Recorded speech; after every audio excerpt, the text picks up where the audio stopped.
හරි පුතේ. එතකොට අපි database වලට අදාළ ප්‍රශ්න කතා බහ කරමු. දුවට ඇහෙන එකේ මොනවා හරි ලැගින් අවුලක් තියෙනවා නම් මට කියන්න දුව. හරි. එතකොට තුන්වෙනි ප්‍රශ්නේ අපි කතා බහ කරලා තියෙන්නේ database සම්බන්ධ ප්‍රශ්නයක්. පහත පෙන්වා ඇත්තේ පාසලක ක්‍රීඩා කණ්ඩායම් කළමනාකරණ පද්ධතියකට අදාළ සම්බන්ධ දත්ත සමුදායක වගු කොටස් කීපයකි. එතකොට මේකේ player ID, first name, last name, student ID වගුවක් තියෙනවා. එතකොට player ID කියලා තීරුවක් තියෙනවා. first name, last name තියෙනවා. student ID කියලා තියෙනවා. right? එතකොට ඒකේ වගුව ක්‍රීඩකයන් player මෙහි ක්‍රීඩකයන්ගේ විස්තර ඇතුළත් වේ. එතකොට ක්‍රීඩකයන්ගේ විස්තර ඇතුළත් වෙනවා කියනකොට අපිට අයිඩියා එකක් අරගන්න පුළුවන්. ගොඩක් දුරට මේ first name last name කියන්නේ player ID first name last name.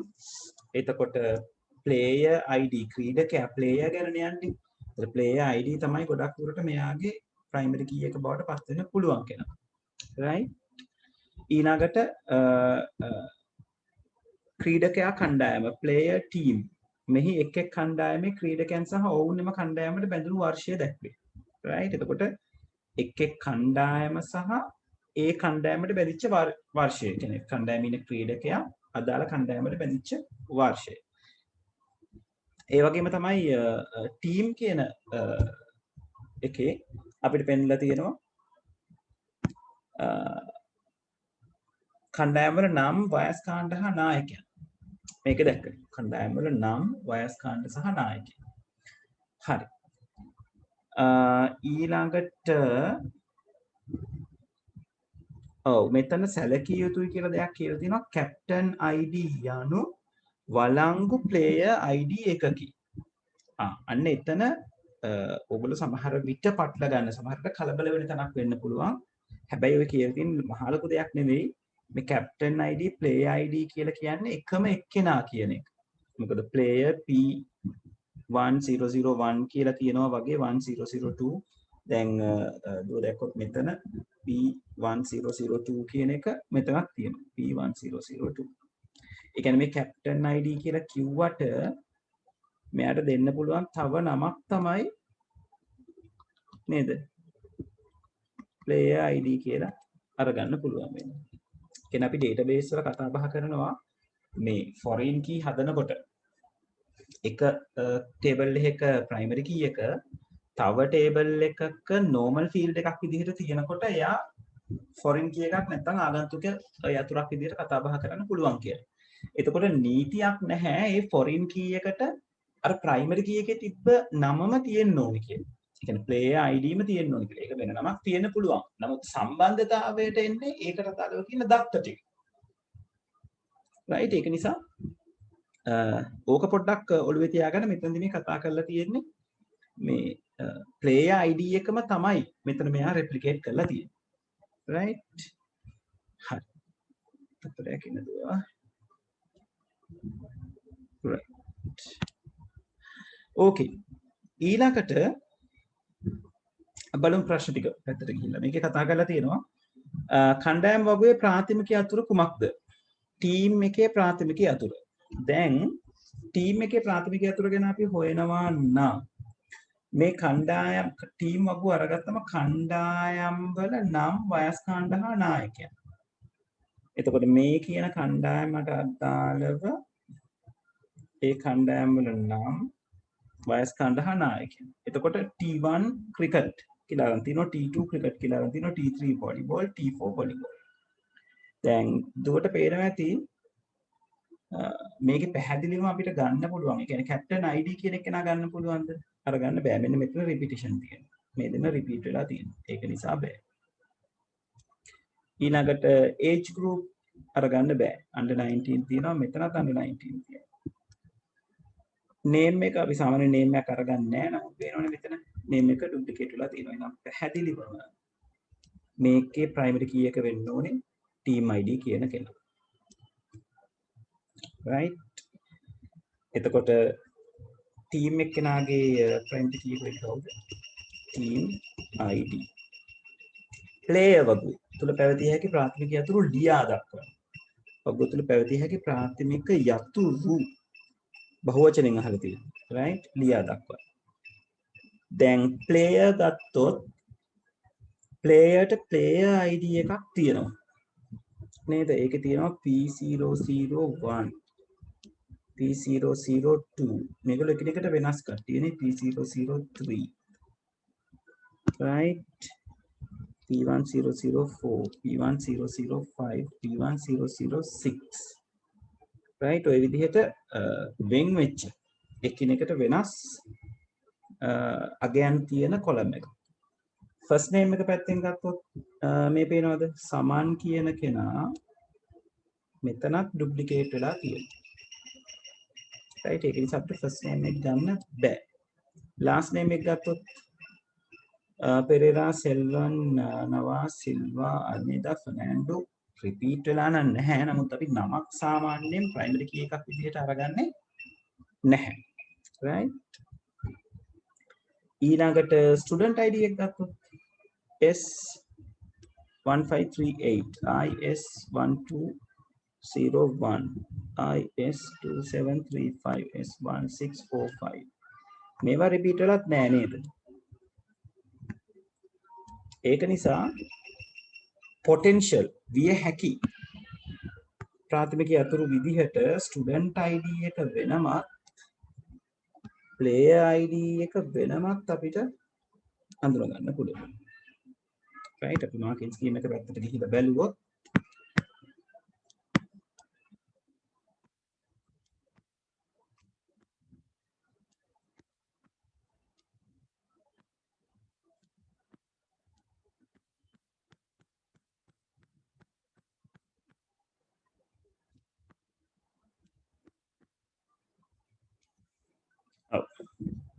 මේ තියෙන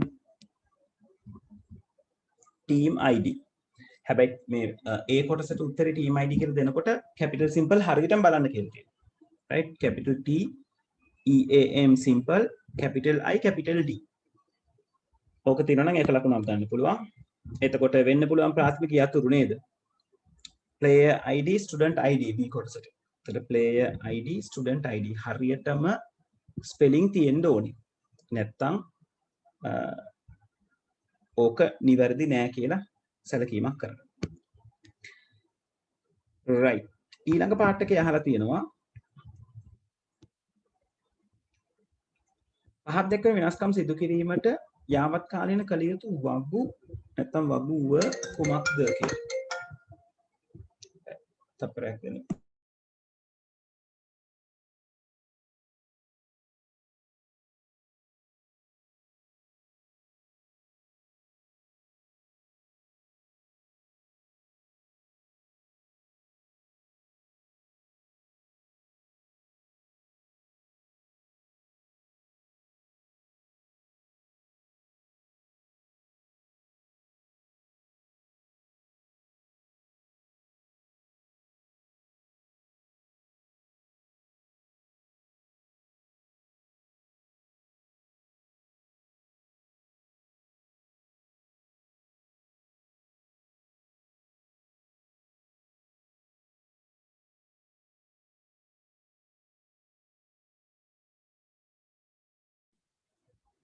right පහත් දැක්වෙන වෙනස්කම් සිදු කිරීමට යාවත් කාලීන කළ යුතු වගු කුමක්ද වගුව හෝ වගු 2019 දී PL අල්විස් ස්ටුඩන්ට් ID එක S4205 නම් වූ නවක සිසුවෙක් පාසලට ඇතුළත් වී under 17 ක්‍රිකට් කණ්ඩායමට බැඳීම ඔව් එතකොට 2019 දී PL අල්විස් කියන නවක සිසුවෙක් පාසලට ඇතුළත් වී under 17 ක්‍රිකට් කණ්ඩායමට බැඳීම එතකොට under 17 ක්‍රිකට් කණ්ඩායමට බැඳුනම දැන් under 17 ක්‍රිකට් කණ්ඩායම සම්බන්ධයෙන් ක්‍රිකට් කණ්ඩායම සම්බන්ධයෙන් details තියෙනවා මෙන්න මෙතන.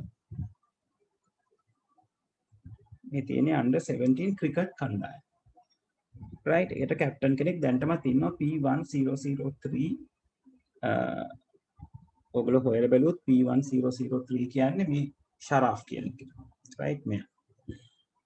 නමුත් මෙතන කියන්නේ PL කියලා කෙනෙක් නේද PL අල්විස් 2019 දී තමයි බැඳිලා තියෙන්නේ නවක සිසුවෙක් under 17 ක්‍රිකට් කණ්ඩායමකට බැඳුණා. ඒ කියන්නේ PL අල්විස් කියන ළමයා සම්බන්ධයෙන් player list එකේ දැන් යා player කෙනෙක් නේ under 19 කණ්ඩායම record එකක් එන්න ඕන right ඒ කියන්නේ මේගොල්ලෝ අහලා තියෙන යාවත් කාලන කළ යුතු වගු කුමක්ද කියලානේ එතකොට under 17 කණ්ඩායමට බැඳීම නිසා එයා player කෙනෙක් බවට පත් වෙනවා එහෙනම් player වගු update වෙන්න ඕනේ නේද මෙතන සමහර අපිට උදාහරණයක් විදිහට ගන්න පුළුවන් P1.0.7 රියල් අල්විස් එයාගේ ඇතුළත තියෙන අංකය S 42.5 under 17 ක්‍රිකට් ටීම් එකට තමයි බැඳලා තියෙන්නේ. එහෙනම් මේ player and team ගැන ඩීටේල් ටික එන්න ඕනේ නේද? team ID එක වෙන්නේ T2. player ID එක වෙන්නේ P1007. එයා බැඳිච්ච අවුරුද්ද වෙන්නේ 2019. අපිට team කියන වගුව අප්ඩේට් කරන්න අවශ්‍යද? නැහැ. අලුතෙන් team එකක් හැදුනොත් තමයි team කියන වගුව අප්ඩේට් කරන්න ඕනේ. එහෙනම් මේකට දාලා වෙන වගු තමයි මොනවද? player කියන වගුවයි player team කියන වගුවයි. player සහ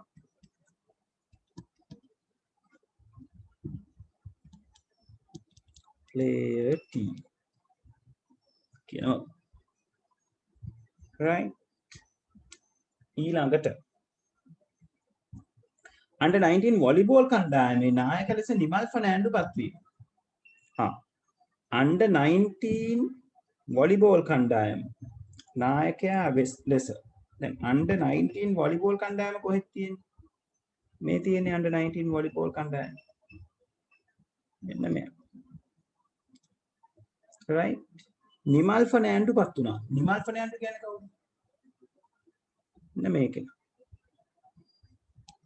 එතකොට අපේ ප්ලේයර් එකට මුකුත් අපිට දාන්න අවශ්‍යද? නිමල් ෆර්නෑන්ඩෝ දැන්ටමත් ඉස්කෝලේ ඉන්නවා. එයාට ප්ලේයර් ID එකක් තියෙනවා, ස්ටුඩන්ට් ID එකක් තියෙනවා. ප්ලේයර් ටීම් එක ගැන කතා කරන්න අවශ්‍යද? නැහැ. නිමල් ෆර්නෑන්ඩෝ ගැන මේකේ සඳහන් කරලා තියෙනවා නේද මේ? P1006. එයා ප්ලේ කරන්නේ වොලිබෝල් 2013 තමයි බැඳිලා තියෙන්නේ. හැබැයි යාව දැන් කැප්ටන් කෙනෙක් කරලා තියෙනවා. දැන් වොලිබෝල් කණ්ඩායමේ දැනට කැප්ටන් වෙන්නේ P1002. P1002 කියන්නේ රාජ් සෙල්වම්. එතකොට ඒ කියන්නේ මෙන්න මෙතන right මෙන්න මෙතන අප්ඩේට් වෙන්න ඕනේ කවුරු විදියටද? P1006. right එහෙනම් අප්ඩේට් විය යුතු එකම තැන තමයි ටීම් කියන ටේබල් එක. right ඒ කියන්නේ මෙතනට උත්තරේ එන්න ඕනේ. ටීම්. හරි. තේරුණාද? කන්ෆර්ම් කරන්න. ඔව් දිසිනි තත්සර්මි දෙන්නම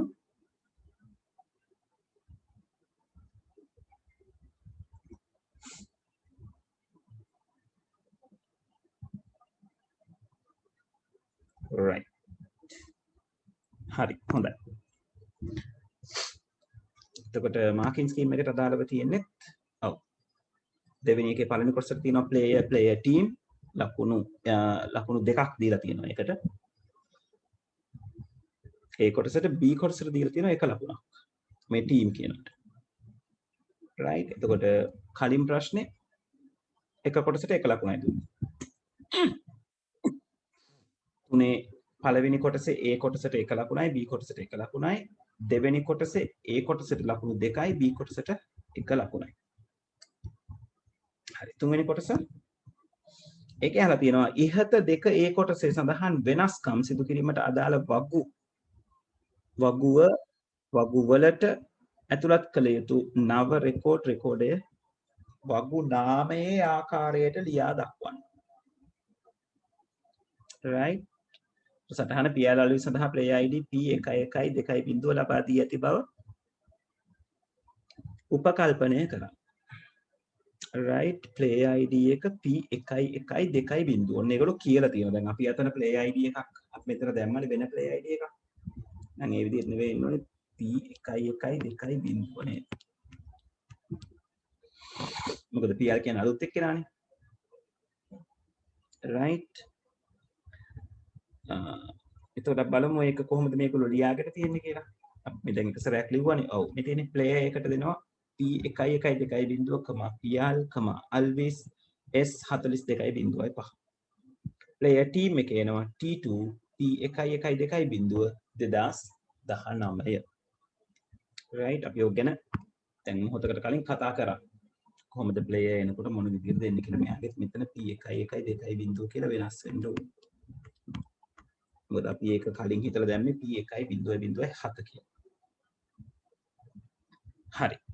B කොටසේ අහලා තියෙනවා 2019 වර්ෂයේදී මෙම පාසල වයස 17න් පහළ ෆුට්බෝල් කණ්ඩායම ආරම්භ කර එහි නායක ලෙස ෂේන් අල්මේදා පත් කරයි. මෙම වෙනස්කම සඳහා අදාළ වගු වලට ඇතුළත් කළ යුතු නව රෙකෝඩ් වගු නාමයේ ශේත්‍ර 1 ශේත්‍ර 2 ආකාරයට ලියලා දෙක. ඒ කියන්නේ ටේබල් නේම් එක ඊට පස්සේ ෆීල්ඩ්ස් ටික ලියලා වෙන්නන්නයි තියෙන්නේ. හරියට කියන්නේ ෆීල්ඩ්ස් වලට දාලා වැලියුස් ටික. අතර කියලා තියෙන ෂේන් අල්මේදා දැනට අnder 7 ක්‍රිකට් කණ්ඩායමේ ක්‍රීඩා කරමින් සිටී. right එතකොට 17න් පහළ ෆුට්බෝල් කණ්ඩායමක් හදලා තියෙනවා. 17න් පහළ ෆුට්බෝල් කණ්ඩායමක් තාම මෙතන නැහැ. ක්‍රිකට් and වොලිබෝල් තියෙනවා. එහෙනම් ෆුට්බෝල් කියලා එකක් අනිවාර්යෙන් එන්න ඕනේ. ඒක under 17. right ඒකට ටීම් එක ID එක දීලා තියෙන T7. ඊළඟට ඒකේ කැප්ටන් වෙන්නේ ෂේන් අල්මේදා. කවුද ෂේන් අල්මේදා කියන්නේ? ඔබන් මෙන්න ඉන්න ෂේන් අල්මේදා. මෙතන. ඒ කියන්නේ P1005. එයා තමයි කැප්ටන් විදියට එන්නේ. ඒතර ඕක ෆිල් වෙන්න ඕන. ඊට අමතරව ෂේන් දැන් මේ ටීම් ප්ලේයර් කියන එකටත් ඇඩ් වෙන්න නේද? මොකද ෂේන් දැන් තමයි ටීම් එකක ඉන්නවා. right අපි යාව හොයලා බැලුවොත් ෂේන් අල්මේදා කියන එක්කෙනා P1005 P1005 කියන එක්කෙනා දැනටම T2 කියන ටීම් එකේ ඉන්නවා. T2 කියලා කියන්නේ ක්‍රිකට් වල under 17 කට්ටිය. දැන් මෙයා ෆුට්බෝල් කණ්ඩායමේ ඉන්නවා. එහෙනම් අපිට මෙතනට අවශ්‍යයි T7 කියලා කෙනෙක් නේද? මේ පෙළියට යටින් ලියවෙන්න ඕන T7 player ID එක වෙනවා P1005. say year of join කියන එක. ඒතර මෙතන අදාළ වෙන්නේ 2019 වර්ෂයේදී හදන්නේ. 2019 තමයි join වෙන්නේ. ඔන්න ඔය කියන රෙකෝඩ් එක තියෙන්න ඕන. right අපි බලමු මේක කොහොමද මේක ලියලා තියෙන්නේ කියලා.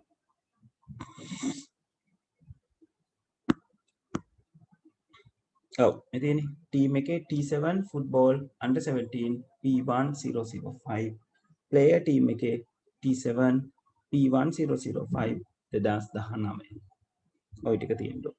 ඒ ටික තියෙනවා නම් ලකුණු දෙකක් හම්බෙලා තියෙනවා. හතරවෙනි එකේ අහලා තියෙනවා කුවර එකක් සම්බන්ධයෙන් නේද? හතරවෙනි එකේ අහලා තියෙනවා under 19 ක්‍රිකට් කණ්ඩායමේ නායකයාගේ නම සොයා ගැනීම සඳහා විමසුමක් ලිවීම සම්බන්ධ කළ යුතු වගු මොනවාද? මතකද අපි විමසුමක් කරලා බලලා ඇති ඔයගොල්ලෝ. database පාඩමට අදාළව කුවර එකක් ඩිසයින් කරලා නේද? ඒත් අපිට කියලා තියෙන්නේ under 19 ක්‍රිකට් කණ්ඩායමේ නායකයාගේ නම සොයා ගැනීම සඳහා විමසුමක්.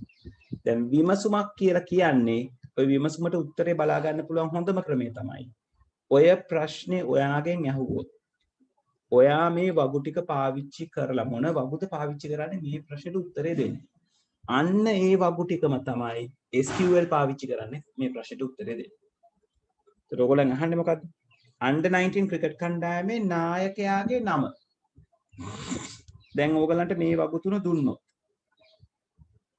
කොහොමද under 19 ක්‍රිකට් කණ්ඩායමේ නායකයාගේ නම හොයාගන්නේ? under 19 ක්‍රිකට් කණ්ඩායම කියන්නේ මොකක්ද කියලා මුලින් බලා ගන්න ඕනේ අපි නේද? right? මම මෙතන මේ ඇඳලා තියෙන පාට ටික පොඩ්ඩක් මකනවා. නැත්නම් ටිකක් ඒක පැහැදිලි නැති වෙනවා. under 19 ක්‍රිකට් කණ්ඩායම. මෙන්න තියෙනවා under 19 ක්‍රිකට් කණ්ඩායම. under 19 ක්‍රිකට් කණ්ඩායම. එතකොට නායකයාගේ නමනේ අහන්නේ. නායකයාගේ නම අපිට මෙතනින් ගන්න බෑ. හැබැයි කැප්ටන්ගේ ID එක ගන්න පුළුවන්. දැන් මේ ප්‍රශ්නේ පටන් ගන්නකොටම කිව්වා නේද? මේ මෙතන යට කියලා තිනවා කැප්ටන් ID යනු වළංගු ප්ලේයර් ID එකක. ඒ කියන්නේ P1002 අපිට පුළුවන් මෙතන තියෙන ප්ලේයර් ගෙන් හොයාගන්න. මේ ඉන්නේ P1002. එහෙනම් එයාගේ නම මොකද්ද? රාජ් සෙල්වම්. ඒතර ඔයගලන්ට රාජ් සෙල්වම් කියන නම හොයාගන්න වගු කීයක් වුමනා වුණාද? දෙකයි. ටීම් කියන වගුවයි ප්ලේයර් කියන වගුවයි. එහෙනම් ඔයගලන්ට උත්තරේ වෙන්නේ ටීම් කියන වගුව සහ ප්ලේයර් කියන වගුව. right බලන්න උත්තරේ. මේක ටීම් කියන වගුවයි ප්ලේයර් කියන වගුව. හරි තේරුණාද?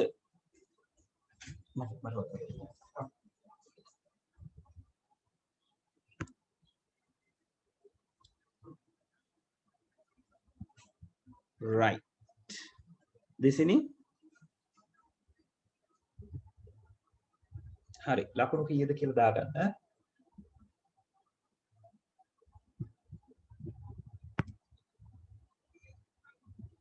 හරි ඊළඟ ප්‍රශ්නේ කරලාද? හතරවෙනි ප්‍රශ්නේ. හතරවෙනි ප්‍රශ්නේ කවුද කරලා තියෙන්නේ?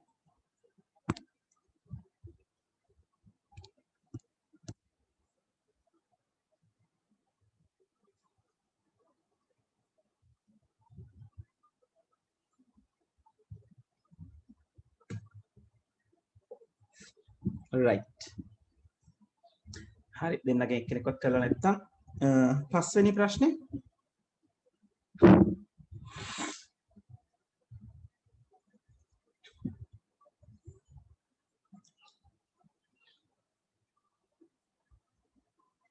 තත්සරණි දිසිනි තත්සරණි පස්වෙනි එකද කරේ හතරද කරේ? පහ. දිසිනි හතරද කරා? දිසිනි නෑ දිසිනි ඩිස්කනෙක්ට් වෙලා. හරි කමන්නේ අපි පස්වෙනි එකට. right පස්වෙනි ප්‍රශ්නේ තියෙන්නේ Excel ප්‍රශ්නේ නේද? right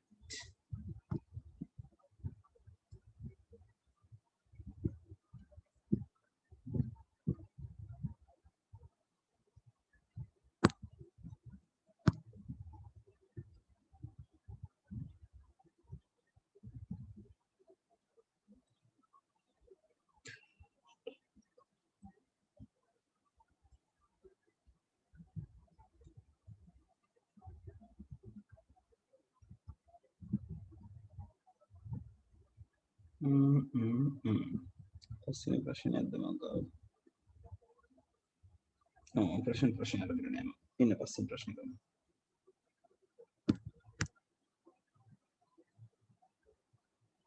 හතරත් කරාද පුතේ? එහෙනම් අපි හතර කතා කරලා යමු.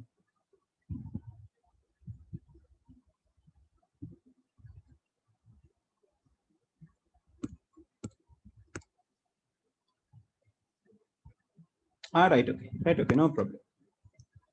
හරි අපි හතරවෙනි එක කතා කරලා යමු. හරි හතරවෙනි එකේ කතා කරලා තියෙන හිස්තැන් පිරවීමක් ගැන. අන්තර්ජාලයේහි වසම් නාමය සහ IP ලිපින අතර සම්බන්ධතාව. ඔව් වසම් නාමය හා IP ලිපින අතර සම්බන්ධතාවය. දැන් එතකොට මේකට උත්තර තෝරගන්න තියෙන්නේ මේ පහළ තියෙන ලයිස්තුවේ නේද? තියෙනවා hash සංකේතය, at සංකේතය, DNS සේවාව, FTP, HTTP, ICMP, IP ලිපිනය, IP සේවාව, lk ni.lk සෙවුම් යන්ත්‍රයේ smtp url. ඔව්. එතකොට අන්තර්ජාලයේ වසම් නාමය සහ IP ලිපින අතර සම්බන්ධතාවය කවුද නිර්ණය කරන්නේ? DNS සේවාව මගින් නිර්ණය කරනවා. එතකොට මෙයා තමයි ඒ විදිහට අපිට ගන්න වෙන්නේ.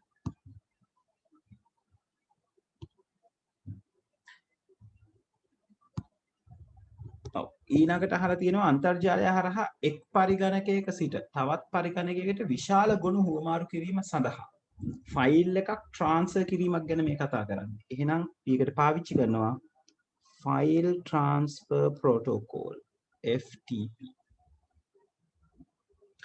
විද්‍යුත් තැපැල් සේවාදායක පරිගණක අතර විද්‍යුත් තැපැල් ප්‍රවාහනය සඳහා ඉතා වැදගත් නියමාවලි අතුරින් එකක් වන්නේ. ඔව්. එතකොට මෙතන ICMP කියන එකනත් මේල් වලට අදාළව කතා කරන ප්‍රොටෝකෝල් එකක්. SMTP කියලා කියන්නේ මේල් වලට අදාළ කරන ප්‍රොටෝකෝල් එකක්. SMTP කියනවා Simple Mail Transmission Protocol නැත්නම් Transfer Protocol. ICMP එක ගැන කතා කරනකොට ICMP වල දිගෑරුම මටත් මතක නැහැ. ICMP මම පොඩ්ඩක් හොයන්නම් දැන්. තපරයක් ඉන්න.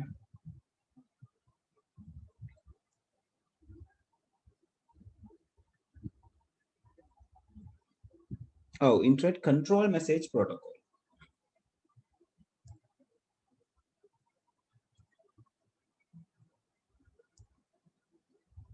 Oh, the Internet Control Message Protocol.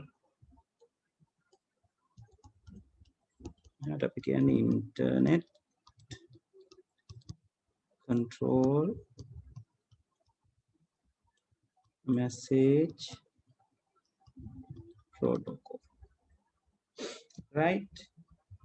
SMTP කියලා කියන්නේ Simple Mail Transfer Protocol. දැන් මෙතන අහන්නේ විද්‍යුත් තැපැල් සේවාදායකය පරිගණක විද්‍යුත් තැපැල් සේවාදායක පරිගණක අතර විද්‍යුත් තැපැල් ප්‍රවාහනය සඳහා ඉතා වැදගත් නියමාවලියක්. ප්‍රවාහනය කියනකොට ට්‍රාන්ස්ෆර් කිරීමක් ගැන අපි කතා කරනවා. ඒක නිසා මෙයාට උත්තරේ SMTP කියලා අපිට අරගන්න පුළුවන්. අපි බලමු චෙක් කරලා. ඊළඟට හිස්තනක් යනු www.ni.lk යන වසම් නාමයෙහි ඉහළ මට්ටමේ වසමයි. ඔව්. ඉහළ මට්ටමේ වසම කියලා කියන්නේ www කියන්නේ සර්විස් එක, ni කියලා කියන්නේ domain name එක, .lk තමයි ඉහළ මට්ටමේ වසම වෙන්නේ. ඒ කියන්නේ .lk. දැන් lk කියලා කියන්නේ ඉහළ මට්ටමේ වසම. ඒතර මෙයාට එන්නේ D. URL නොදන්නා වෙබ් පිටු සොයා ගැනීමට URL එකක් දන්නවනම් අපිට කෙලින්ම වෙබ් පිටුවට යන්න පුළුවන්. URL වෙබ් පිටුවක් URL එකක් දන්නේ නැත්නම් අදාළ වෙබ් පිටුවකට අදාළව ඊළඟට අපි එහෙනම් යන්නේ කොතනටද? සෙවුම් යන්ත්‍රයක් හොයාගෙන search engine එකක් හොයාගෙන නේද? ඒක නිසා අපිට කියන්න පුළුවන් E වලට අදාළව උත්තරේ සෙවුම් යන්ත්‍රය නැත්නම් search engine. F වල කියලා තියෙනවා හිස්තනක් මගින් විද්‍යුත් ලිපිනයක පරිශීලක නාමය හා වසම් නාමය වෙන් කරනු ලබයි. ඔව්. වසම් නාමය domain name එකයි user name එකයි. email එකක වෙන් කරන්නේ @ කියන symbol එක. right? ඔයගොල්ලෝ ගන්නවා නම් යම්කිසි නමක් @gmail. යම්කිසි නමක් @ymail.com. යම්කිසි නමක් @yahoo.com. ඒ විදිහටයි. එහෙනම් මෙතනට එන්නේ F. හරි. තේරුණාද ඔය ටික? right අපි කම්පෙයාර් කරලා බලමු. හතරවෙනි එකේ A වලට DNS, B වලට FTP, C වලට SMTP අපි ගත්ත තර්කය හරි. D වලට LK, E වලට සෙවුම් යන්ත්‍රය, F වලට ACT. right ඔය ටික හරි නම් ඒගොල්ලෝ කියලා තියෙනවා 5ක් හෝ 6ක් හරිනම් ලකුණු 3යි. 3ක් හෝ 4ක් හරිනම් ලකුණු 2යි. 1ක් හෝ 2ක් හරිනම් 1 ලකුණ.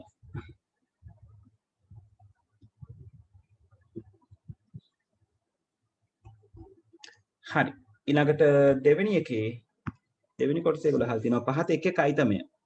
සඳහා උදාහරණයක් දී ඇති ලයිස්තුවෙන් තෝරා ලියන්න. ඔබේ පිළිතුරේ අයිටම ලේබලය හා උදාහරණය පමණක් ලියන්න. right.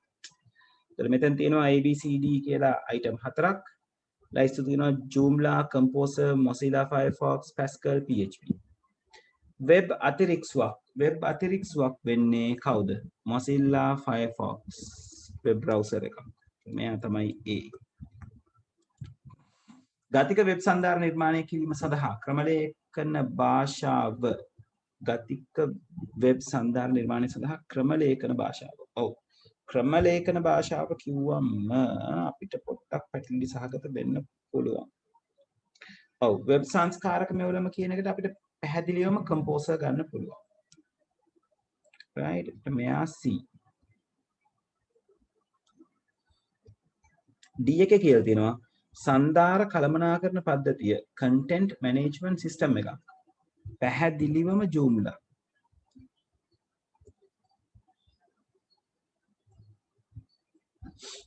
right එහෙමනම් D වලට එන්නේ Joomla.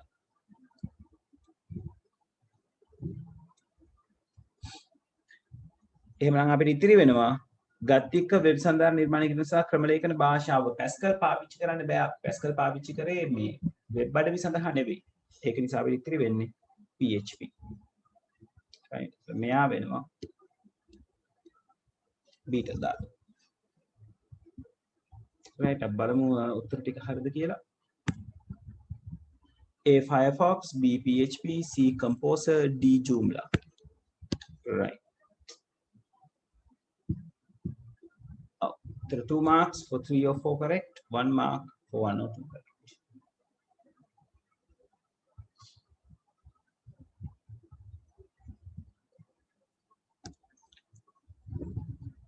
Right. ඊළඟට අපිට තියෙනවා මේ දීලා තියෙන වෙබ් පේජ් එකට අදාළව වෙබ්සයිට් එකේ තියෙන වෙබ් පිටු ගාන පුරවන්න නේද? ටැග්ස් ගාන පුරවන්න. right එකේ එක කියන තැන කතා දෙකක් නෑ head එන්න තියෙන්නේ නේද? එතකොට head කියන එකට තමයි එක කියන එක label වෙන්නේ. head section. body section එකේ center කරලා තියෙනවා dengue fever, what is and how to stop it. ඊළඟට දෙක කියලා කෙනෙක් ඉන්නවා. එයා අපිට බලන්නේ output එකත් එක්ක.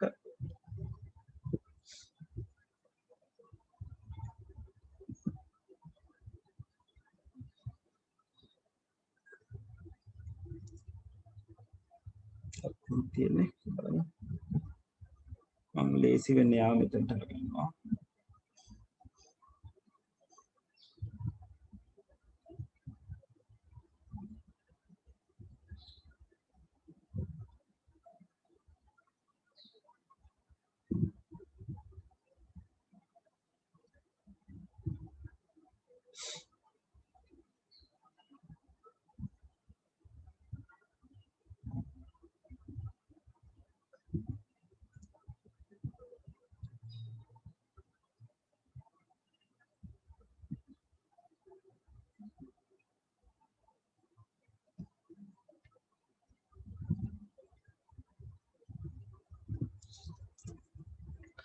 right දෙක කියන තැනට අපිට අවශ්‍යයි dengue fever what is and yes. ඒතර center වෙලා තියෙනවා. එයා ලොකු අකුරු වලින් තියෙනවා. මෙතනට H1 හරි H2 හරි මෙතන තියෙන H2. ඒ නිසා H2 තමයි අපිට දෙක කියලා අරගන්න වෙන්නේ. ඊළඟට නැවත center tag එක පාවිච්චි කරලා තියෙනවා. 3 කියලා පාවිච්චි කරලා තියෙනවා. SRC එකක් dengue jpg කියලා තියෙනවා. එහෙනම් dengue jpg කියලා තියෙන්නේ SRC එක කරා. SRC කියන attribute එක අපිට පාවිච්චි කරන්න පුළුවන් වෙන්නේ img කියන එකනත් එක්ක විතරයි. එහෙනම් img මෙයා තමයි අංක 3.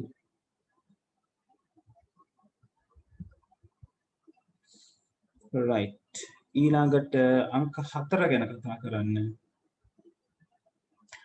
alignment එක ගැන කියලා තියෙනවා. dengue fever is a mosquito borne viral infection ඔය විදිහට කියනවා. බලමු මේකේ output එක මොන විදිහට කියලා.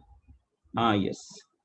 Dengue fever is mosquito become viral infection that cause a flu-like illness. මේක center align වෙලා තියෙනවා. Right. එහෙමනම් align එක center කරලා තියෙන්නේ නේද? paragraph එක වෙන්න ඕනේ. Right. මෙතන අපි පාවිච්චි කරනවා P කියන එක.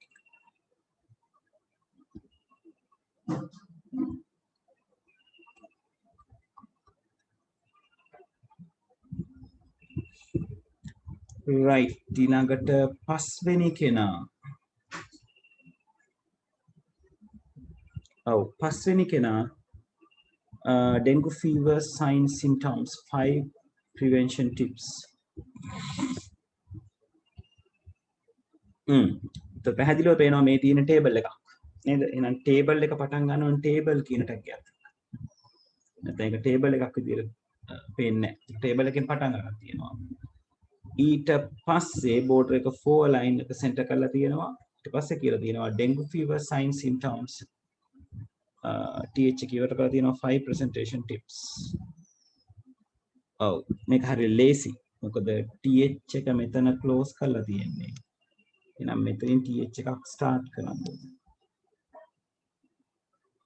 right ඊළඟට මෙතන TH එක close වෙන තැන. එතකොට 5 කියලා කියන්නේ table row එක TR. මොකද table එකේ නම් table row එකක් හදලා තමයි ඒක ඇතුළට කොටස් පුරවන්නේ. table row එක හදන්න TR එකක් ඕනේ. කොටස් පොඩි පොඩියෙන් වෙන වෙනම හදන්න TH හරි TD හරි ඕනේ. එහෙනම් 5 කියන්නේ TR.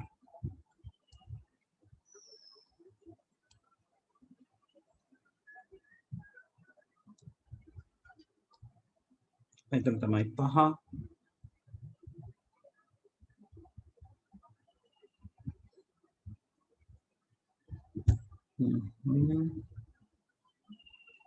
ඊළඟට 6 පැත්තගෙන අපි බැලුවොත්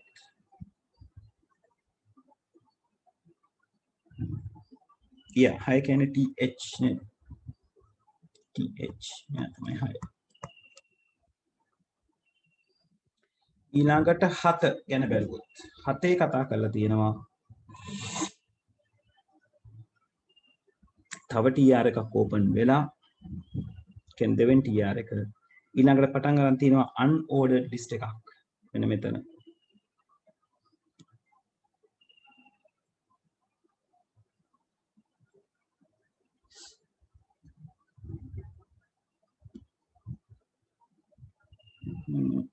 කොතනද කියන්නේ right එතකොට unordered list එකට අපි පාවිච්චි කරන්නේ UL. මෙයා තමයි 7.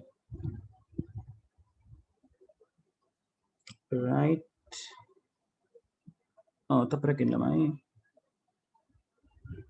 නෑ 8 තමයි අපිට UL එන්නේ.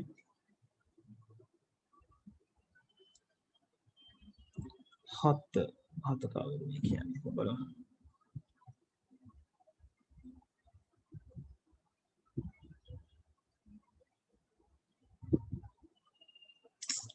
table line okay telephone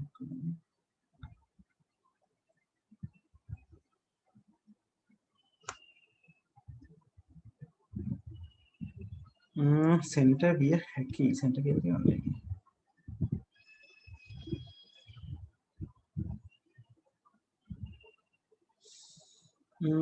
ඒක මාකින් ස්කීම් එකේ බලමු 7ට මොකක්ද දාලා කියලා.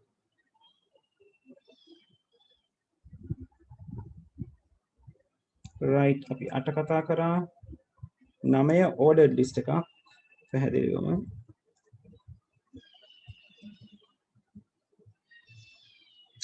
TD yes TD හරි TR එකට පස්සේ TD එකක් එන්න ඕනනේ yes TD තමයි 7 කියන්නේ.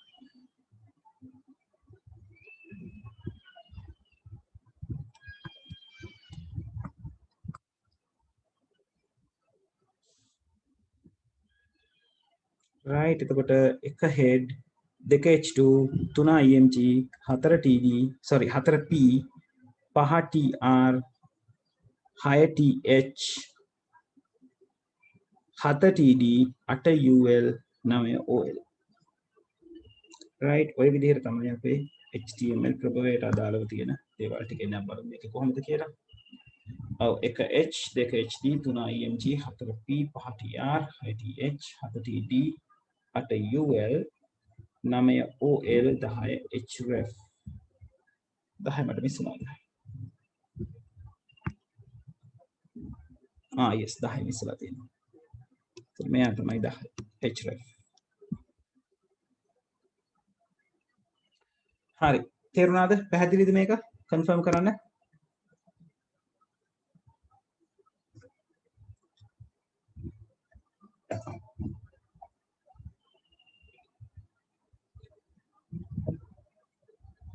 ඔව් තත්සරණි දිසිනි මොකද තත්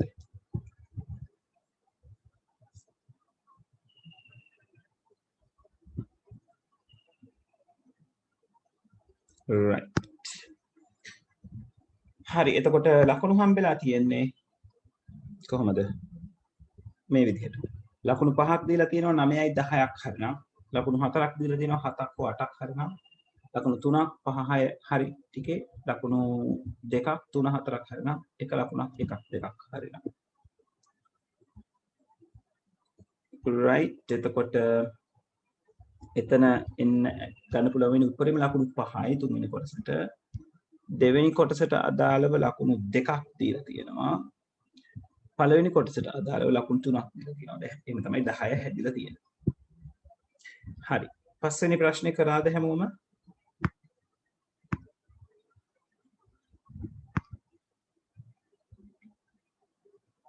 අර පස්වෙනිය මෙතනට ගන්න වෙනවා right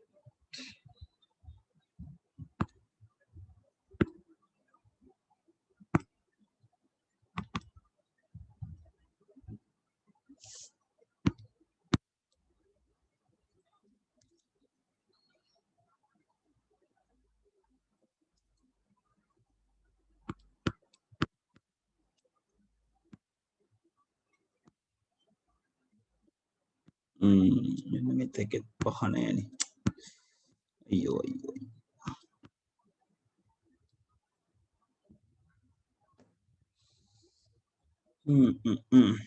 හරි ඉන්න පුතල් මම පස්වෙනි ප්‍රශ්නේ හරි කමන්නේ අපි මාකින් ස්කීම් එකෙන් කරගෙන යමු right ඔව් පළවෙනි එකට formula for C43 to calculate average mark for subject 1 after copying above formula write down what will appear in D43 ඉන්න මම ඉංග්‍රීසි පේපර් එක පොඩ්ඩක් රිෆර් කරලා බලන්න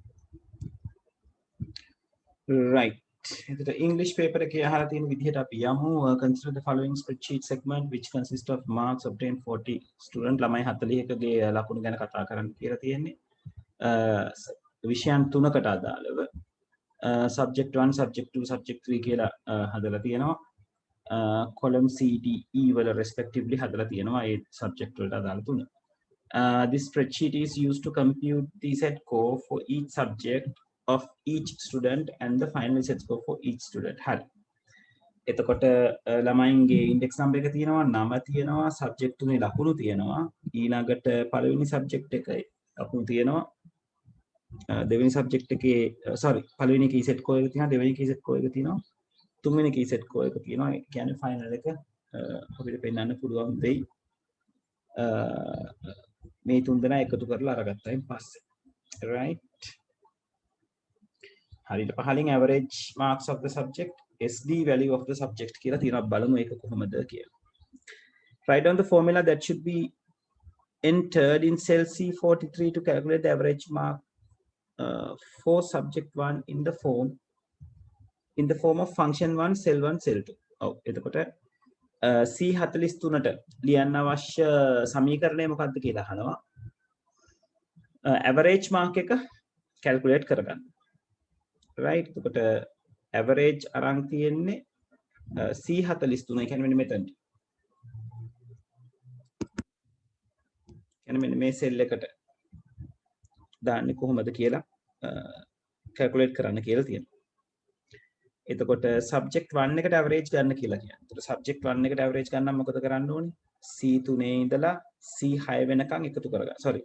C3 ඉඳලා C42 වෙනකන් එකතු කරන්න ඕනේ. මොකද ළමයි 30 දෙනෙක් කියලා ළමයි 41 කියලා තියෙනවා නේද? එතකොට ඒක range එක විදියට දෙන එක තමයි තියෙන්නේ අපිට average function එක පාවිච්චි කරන්න. අපි බලමු එතකොට ගිහලා තියෙන yes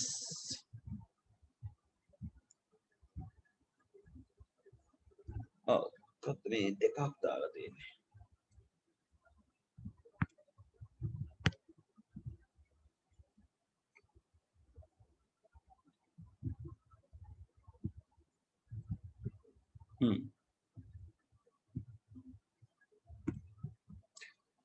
right එතකොට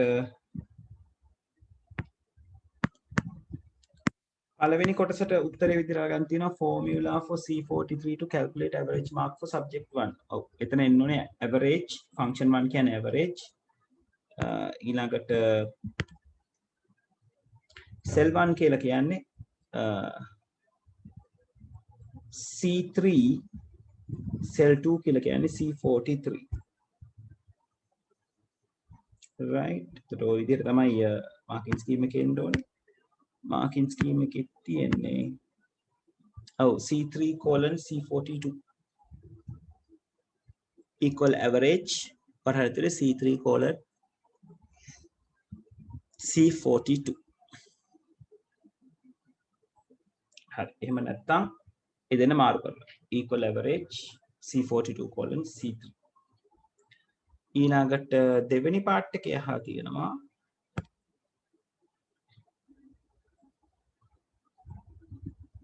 D43 වලට කොහොමද මේ සවුන්ඩ් එක නැත්නම් කොහොමද මේ ෆෝමියුලා එක සෙටල් කරගන්නේ කියන එක.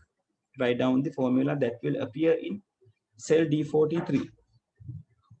copy කරා නම් D43 වල ඉඳලා E43 වෙනකන් කියන්නේ මේ දෙකට copy කරා නම් කොහොමද පේන්නේ කියලා.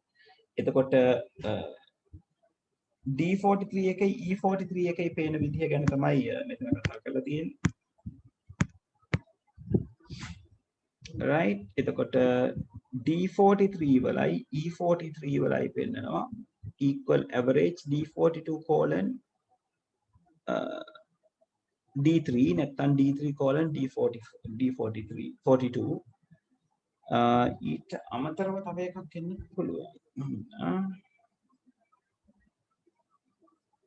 E වල ලියන එක එළියට නැත්නම්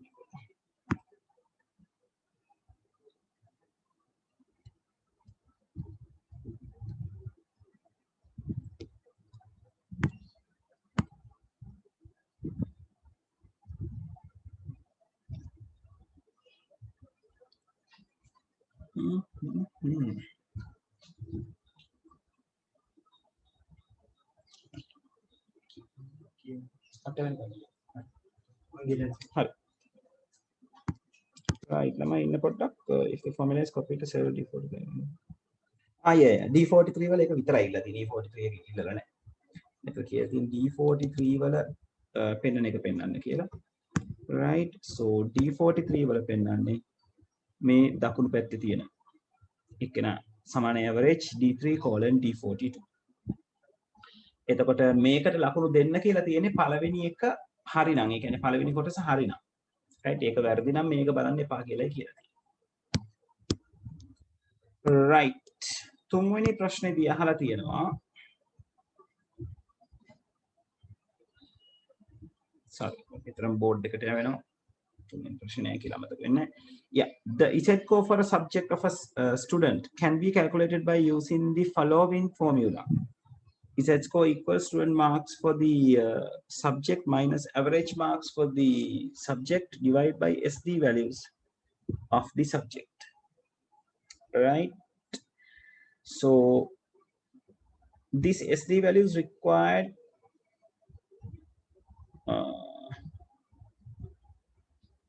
hold on yeah never mind. The sd values required for each subject are given in the cell c44 and cell e44 respectively, c44 d44 and e44 respectively. Write down the formula that should be entered to cell f3 to calculate Suman's z score for subject 1. Note that this formula is to be copied to calculate the z score for subject 1 of all other students, right? මේගොල්ලෝ equation එක කියලා තියෙන්නේ student marks for the subject වලින් අඩු කරන්න කියලා තියෙනවා average mark for the subject බෙදන්න කියලා තියෙනවා SD value එක. එතකොට student marks for the subject තියෙනවා student ඉස්සරහින්. average mark for the subject අපි දැන් 43 කියන row එකේ ඒක create කරා. ඊළඟ බෙදන්න කියනවා SD value එක. මෙතන SD value එක එක subject එකට relatively තියෙන්නේ නේද? subject 1 එකට දාලා SD එකක් තියෙනවා. subject 2 එකට දාලා SD එකක් තියෙනවා. subject 3 එකට දාලා SD එකක් තියෙනවා. subject 1, subject 2, subject 3 කියන ටිකෙත් refer වෙනවා ඔය කියන දේවල් ටිකමයි. හරි. ඒතර බලමු මොන විදිහට දෙන්න ඕනේ කියලා. student marks for the subject මේක ලියන්න කියලා තියෙන්නේ. Write down the formula that should be entered in F3. So F3 එකේ තියෙන්නේ මුලින්ම ලියන්න ඕනේ student marks for the subject. So the student marks for the subject වෙන්නේ 27යි කමල්ගේ. ඒ C1 ලියවෙන්න ඕනේ. Right? මම මෙතන යටින් නිකන් ලියන්න සමානයි C1. ඊට පස්සේ මේගොල්ලෝ formula එක කියලා තියෙනවා minus average mark for the subject. the average mark එක කොහෙද තියෙන්නේ?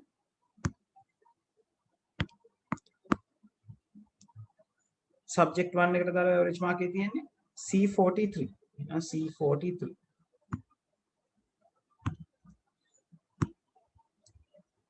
minus C43.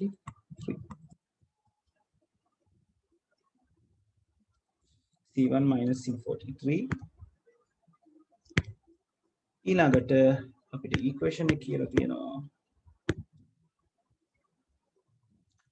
divide by SD value of the subject. SD value එක කොහෙද තියෙන්නේ?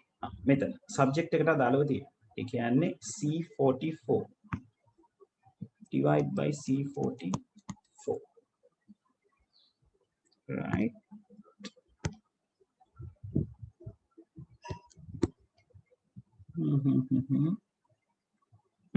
හරි. ඒක තමයි ලියවෙන්න ඕනේ. C1 minus C42 divided by C44. බලමු කොහොමද වෙලා තියෙන්නේ කියලා.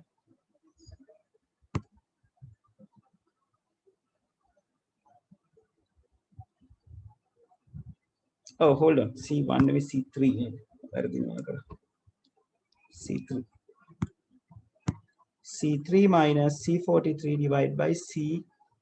Oh yes, $C $44.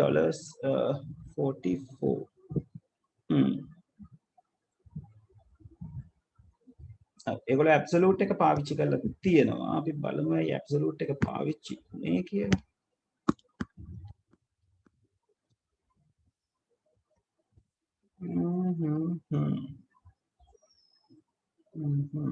yes yes හොඳයි. දැන් එතකොට මෙතන F1 එකේ F3 එකේ මෙන්න මෙතනට ලියවිලා තියෙන සමීකරණය තමයි මම ඔයගොල්ලන්ට මෙතන පෙන්නලා තියෙන්නේ. එතකොට දෙවෙනියගේ සෙට් එක හැදෙනකොට රාජුගේ සෙට් ස්කෝර් එක හැදෙනකොට සබ්ජෙක්ට් 1 වලට අදාළව අපි අරගන්න ඕනේ මොකද්ද? රාජුගේ subject එකට තියෙන value එකයි average marks of that subject SD value of that subject. එතකොට මේ කමල් රාජු රාෆු ක්‍රිෂ්ණා කියන හතර දෙනාගෙම average subject mark වෙන්නේ 43 C වලදී C43 වලින් ඉන්න කට්ටිය. SD value එක වෙන්නේ C44 වල ඉන්න. ඒක නිසා අපි කර යුතු දේ තමයි ඒ දෙන්නව ඇබ්සලූට් කරන්න ඕනේ. මොකද නැත්තම් කොපි කරොත් වෙන්නේ පහළ ලයින් එකට එනකොට හැමෝම එකකින් චේන්ජ් වෙනවා. ඒක නිසා ඒක කොපි වෙන එක වළක්වන්න. relatively කොපි වෙන එක වළක්වන්න අපි ඩොලර් සයින් එක පාවිච්චි කරනවා. right? එතකොට මේ තියෙන එක සෙල් එකක් නම් මෙයාව අපි පහළ සෙල් එකට එනකොට එන්න ඕනේ C3 එක C4 වෙන්න ඕනේ. හැබැයි C43 C43ම වෙන්න ඕනේ. C44 C44ම වෙන්න ඕනේ. ඉතින් එහෙම කරන්න පුළුවන් වෙන්නේ මේගොල්ලන්ගේ වම් අත පැත්තට මෙහෙම ඩොලර් දැම්මොත් විතරයි. නැත්තම් කොළ වෙනකොට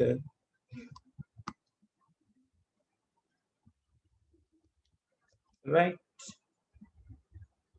මේක ඩොලර් පාවිච්චි නොකරොත් සිද්ධ වෙන්නේ පහලට කොපි කරනකොට relatively කොපි වෙනවා. ඒ කියන්නේ C43 C44 වෙනවා.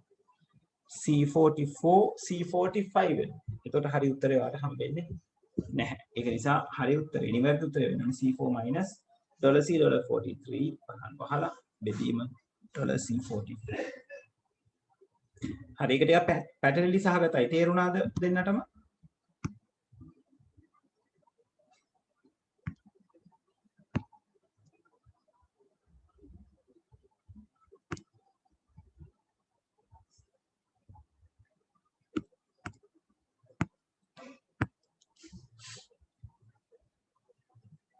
ඔව් ළමයි තේරුණාද?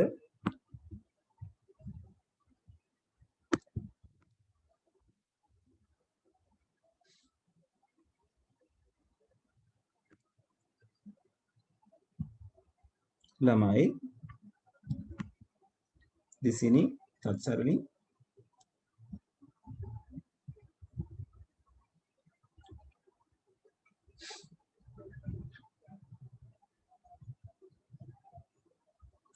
right okay හරි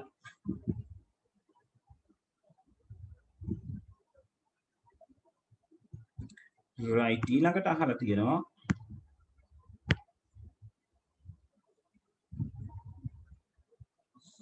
if the formula is copied to the cell range F4 to F42 F4 to F42 write down the formula that will appear in cell F42 which shows Khan's Z score for subject 1. If the formula is copied to cell range F4 to F42.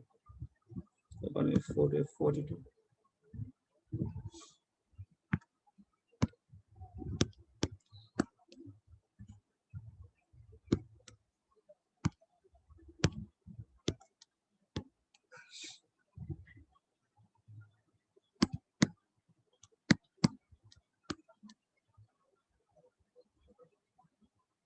F4 to F40. F4 කියන්නේ මෙතන.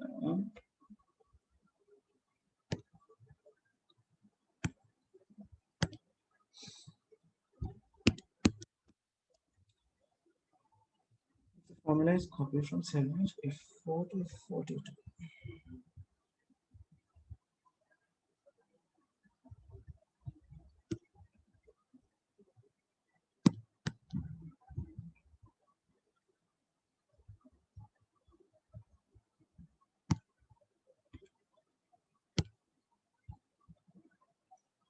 F4 to F42 yes.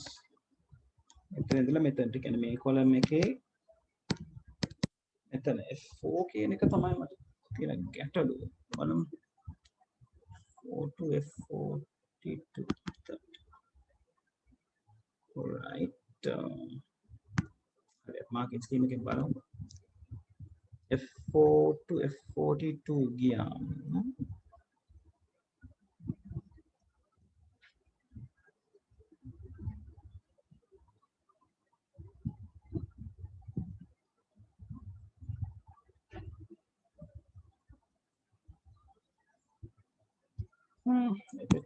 මේක පැහැදිලි විදියට නෙවෙයි තියෙන්නේ.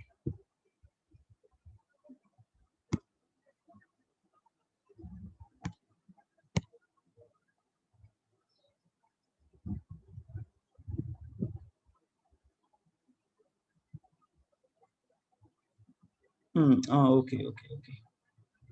Right.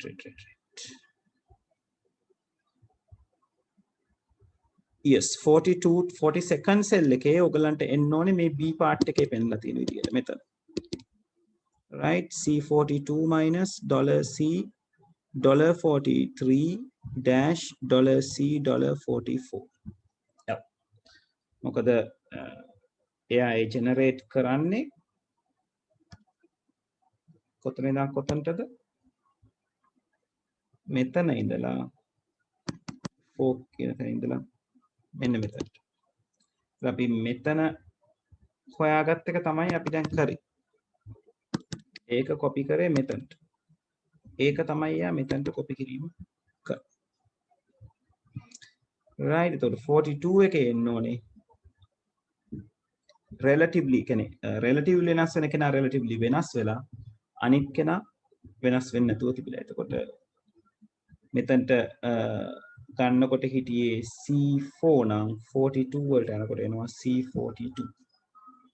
right, එතකොට C42 අපිට හම්බෙනවා මෙතන. ඊපස්සේ ඩොලර් මාක් එක තියෙන කට්ටිය කොයිම අවස්ථාවකවත් වෙනස් වෙන්නේ නැහැ. so $C $43 $C $44. හරි, ඒ කොටස් දෙක පැහැදිලිද?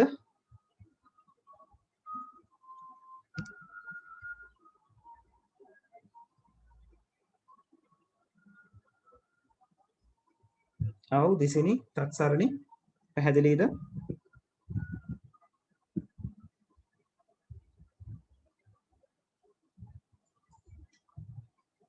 right.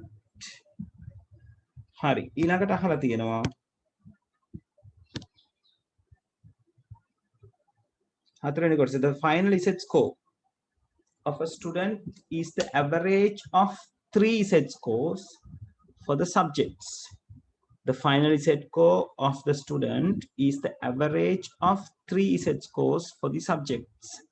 Write down the formula to calculate the final set score value of Kamal in cell I3 using only the functions count and sum. Now, so the final set score එක හදන්නේ average of 3 set scores.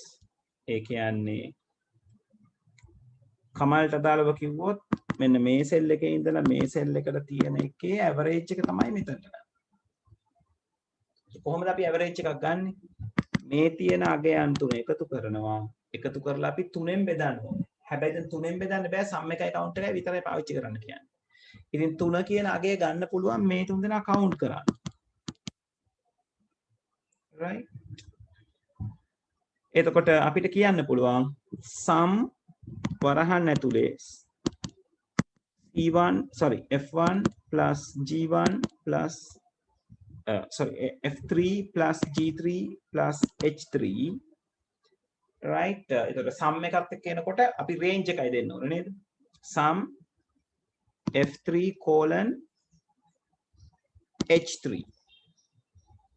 divide කරන්න ඕනේ count F3 colon H3. right, ඒක තමයි marking scheme එකේ කියලා කියන්නේ. sum F3 colon H3 divide කරන්න ඕනේ count F3 colon H3. right, ඔය ලියනකොට පරිස්සම් වෙන්න. දන්න දේවල් නිසා වරදින්න පුළුවන්. right, හරි, අන්තිම එකේ අහලා තියෙනවා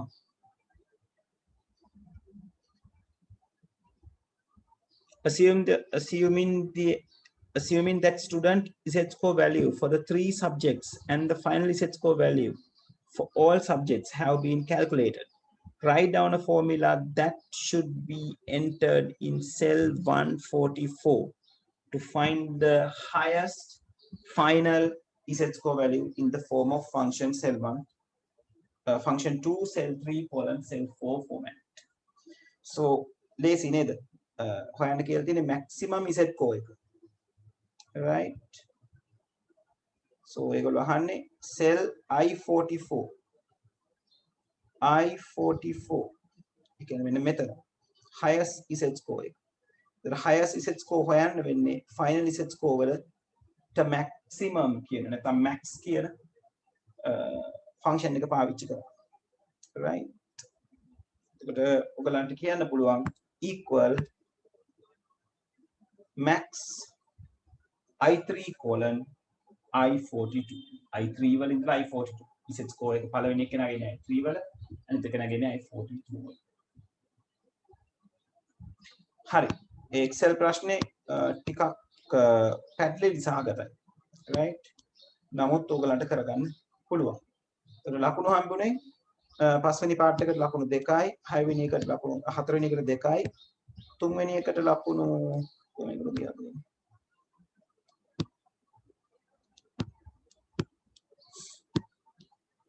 ඔව් 3 වෙනි එකට ලකුණු A පාර්ට් එකට ලකුණු 2යි, B පාර්ට් එකට ලකුණු 1යි. ඒ කියන්නේ 3යි. 4 වෙනි එකේ දෙවෙනි පාර්ට් එකට ලකුණු 2යි, පළවෙනි පාර්ට් එකට පළවෙනි පාර්ට් එකට ලකුණු 2යි, දෙවෙනි පාර්ට් එකට 1 ලකුණු. කියන්නේ පළවෙනි ප්‍රශ්න දෙකට 3 3 දීලා තියෙන්නේ. අන්තිම ප්‍රශ්න දෙකට 2 2 දීලා තියෙන්නේ. 10න් කීයද කියලා දාගන්න. හරි. 6 වෙනි question එක කරාද?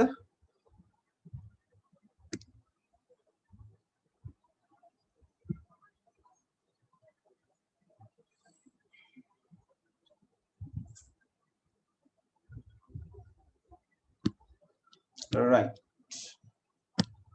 හරි. අපි යන් 6 වෙනි question එක පැත්තට. 6 වෙනි question එකේ තියෙන්නේ මොනවද බලමු.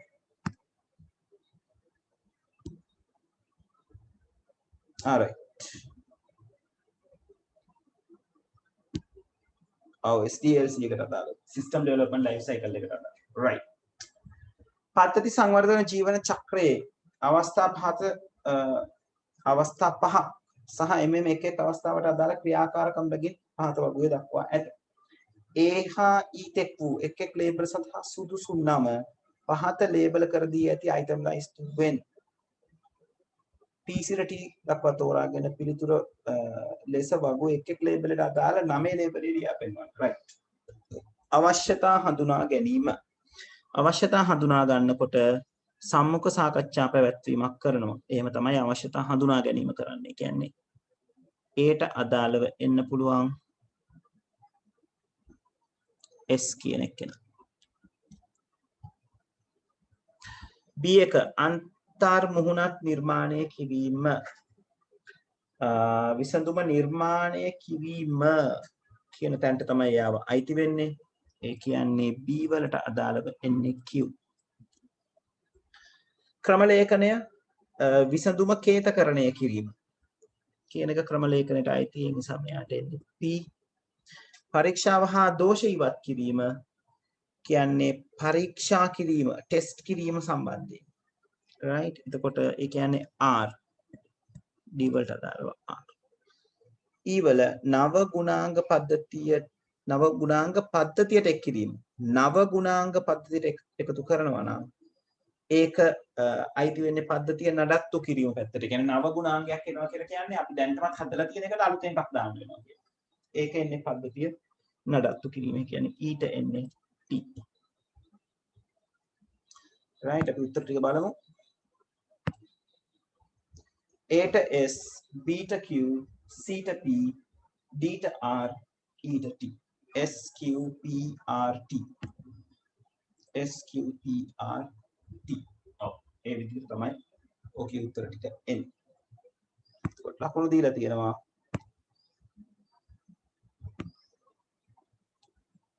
ලකුණු දෙකක්. ලකුණු දෙකක් එන්නේ එකක් තුනත් අතර හරිනම් එක ලකුණයි. තුනට වඩා වැඩනම් ලකුණු දෙකම ගන්න පුළුවන්. right. හරි. ඊළඟට අහලා තියෙනවා ප්‍රශ්නේ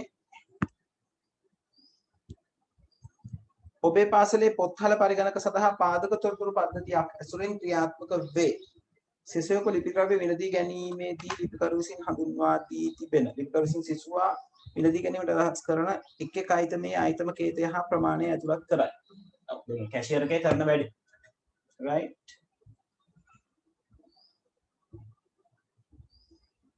අනතුරුව පද්ධතිය මගින් එක් අයිතමේ මුළු පිරිවැය හා සමස්ත බිලෙහි පිරිවැය ගණනය කරනු ලැබේ. ඉන්පසු පද්ධතිය මගින් අවසන් බිල්පත තිරේ මත පෙන්වා මුද්‍රණය කරනු ලැබේ. ආදානයක් සැකසීමක් ප්‍රතිදානයක් ලියලා පෙන්නනවා. ඔව්. ඉතින් ලේසි නේද? මොනවාද ආදාන? ආදාන මම කොළ පෑනින් අන්ඩර්ලයින් කරනවා. එතකොට පොත්හල පරිගණක පාල්පොරතුරු නාන්නේ සිසුවෙකු ලිපි ද්‍රව්‍ය මිලදී ගැනීමේදී ලිපිකරුවා විසින් සිසුවා මිලදී ගැනීමට රැස් කරන එක් අයිතමේ අයිතම කේතය හා ප්‍රමාණය ඇතුළත් කරනු ලැබේ. එහෙනම් අයිතම කේතය කියන්නේ ආදානයක්, ප්‍රමාණය කියන්නේ ආදානය. අනතුරුව පද්ධතිය මගින් එක් අයිතමේ මුළු පිරිවැය හා සමස්ත බිලෙහි පිරිවැය ගණනය කරනු ලබයි. අන්න processes. මුළු පිරිවැය හා සමස්ත බිලෙහි පිරිවැය. ඉන්පසු පද්ධතිය මගින් අවසන් බිල්පත තිරේ මත පෙන්වා මුද්‍රණය කරනු ලබයි. output.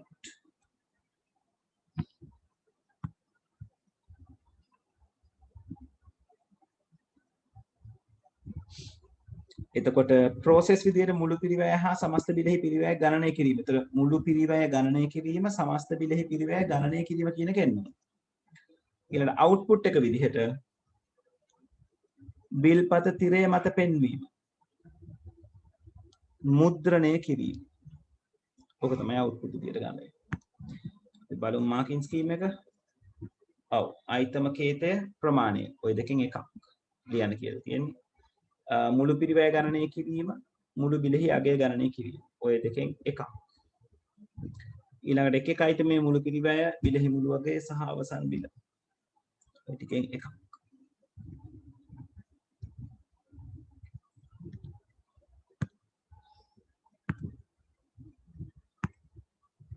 හරි ඊළඟට අහලා තියෙනවා තුන්වෙනි පාර්ට් එකේ A සිට D තෙක් ලේබල් මගින් පෙන්වා ඇති සංසිද්ධි සඳහා නිවැරදි පද පහත P සිට T තෙක් ලේබල් කර ඇති ලයිස්තුවෙන් හඳුනා ගන්න. එක සංසිද්ධි ලේබලය හා ඊට අදාළ පද ලේබලය ලියන්න.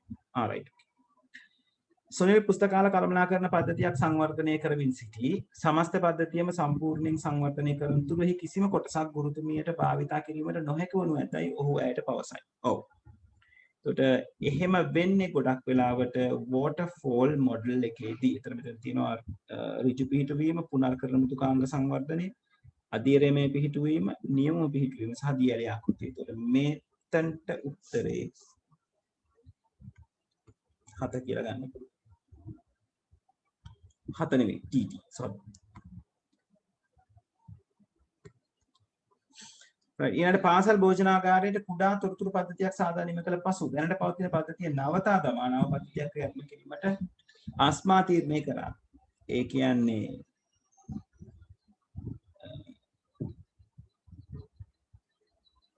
deployment method එකක් නේද? පද්ධතිය පිහිටුවීමේ ආකාරය ගැන මේක කරා. right එතකොට මෙතනදී අලුත් එක පරණ එක අස්තල අලුත් එක එහෙම පිටින්ම දානවා කියන්නේ එක සැරේ direct deployment. ඒ කියන්නේ P බීට අදාළව තියෙන P. 6 ශ්‍රේණියේ පන්ති වලට මුලින් හඳුන්වා දුන් අවශිෂ්‍ය තොරතුරු පද්ධතිය අධීක්ෂණය කිරීමෙන් පසුව එම පාසලේ අනිකුත් පන්ති වලට හඳුන්වා දීමට විදුහල්පතිතුමා සැලසුම් කරයි. එක කොටසකට හඳුන්වලා දීලා ඒක ඕකේ වුණාම ඊළඟ ටිකට හඳුන්වා දෙනවා. මේක මොකද්ද? pilot deployment. එක පන්තියකට හඳුන්වා දෙනවා කියලා කියන්නේ ඒ පන්තිය තමයි ඒක එක්ස්පීරියන්ස් කරනවා. ඒක තමයි pilot project. එයා ඕකේ වුණාම අනිත් හැමෝටම දානවා. right ඒ කියන්නේ pilot deployment නියම පිහිටීම.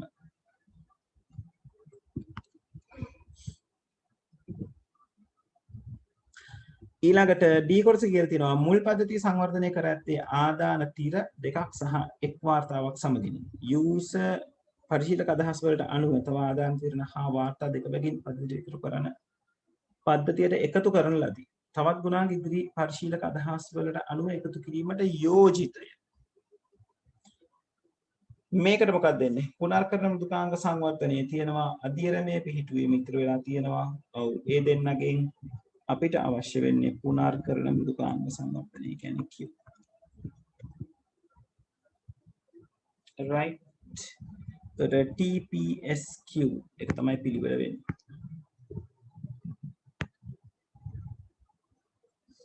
right. අපි බලමු marking scheme එක.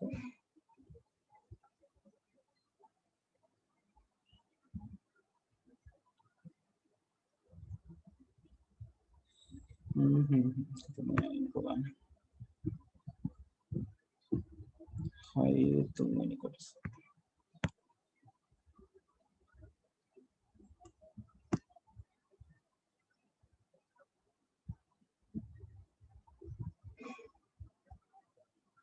right. TPSR අපිට ආවේ. ඔව් TPSQ හොලු.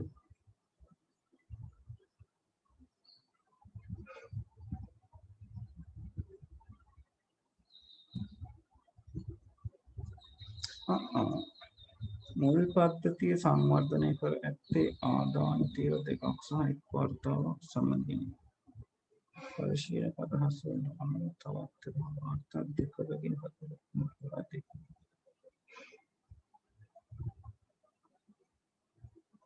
ඔව් ඒක පොඩ්ඩක්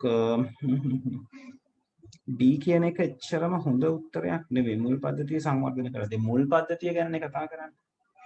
ඒකට pace deployment කියලා එකක් ගන්න අමාරුයි. TPSR නෑ TPSQ තමයි වඩා ගැලපෙන්නේ. අධ්‍යයනයේ පිහිටුවෙමිදී කරන්නේ පද්ධතියේ කෑල්ලෙන් කෑල්ල පිහිටුවීම. නමුත් මෙතන පද්ධතියේ කෑල්ලෙන් කෑල්ල පිහිටුවීම කියන එක කතා කරන්නේ නැහැ. මුල් පද්ධතියේ සංවර්ධනය කර ඇත්තේ ආදාන තිර දෙකක් හා එක් වර්තාවක් සමගින්. පරිශීලක අදහස් වලට අනුව තවත් ආදාන තිර හා ආදාන දෙකකින් පද්ධතිය එකතු කරන ලදී. තවත් ගුණාංක ඉදිරි පරිශීලක අදහස් වලට අනුව එකතු කිරීමට යෝජිතය.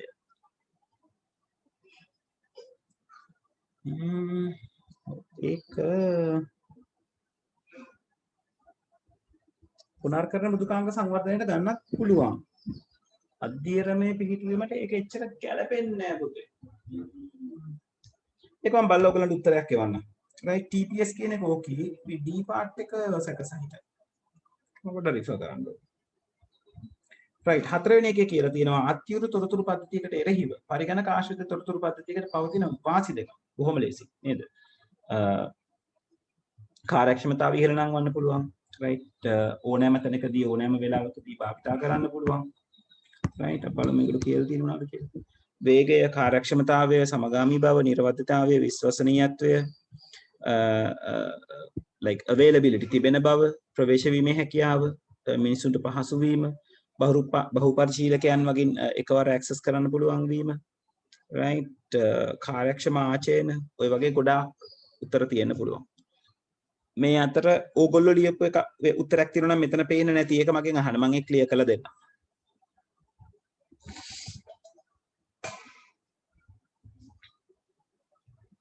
හරි. පැහැදිලිද දේවල් ටික? දිසිනි, තත්සරණි.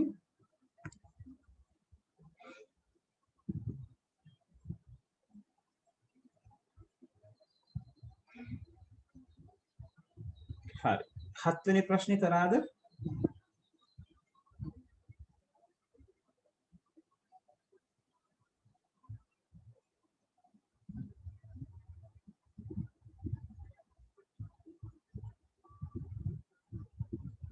right හරි අපි කරමු. 7 වෙනි ප්‍රශ්නේ ලේසි මට මතක විදියට.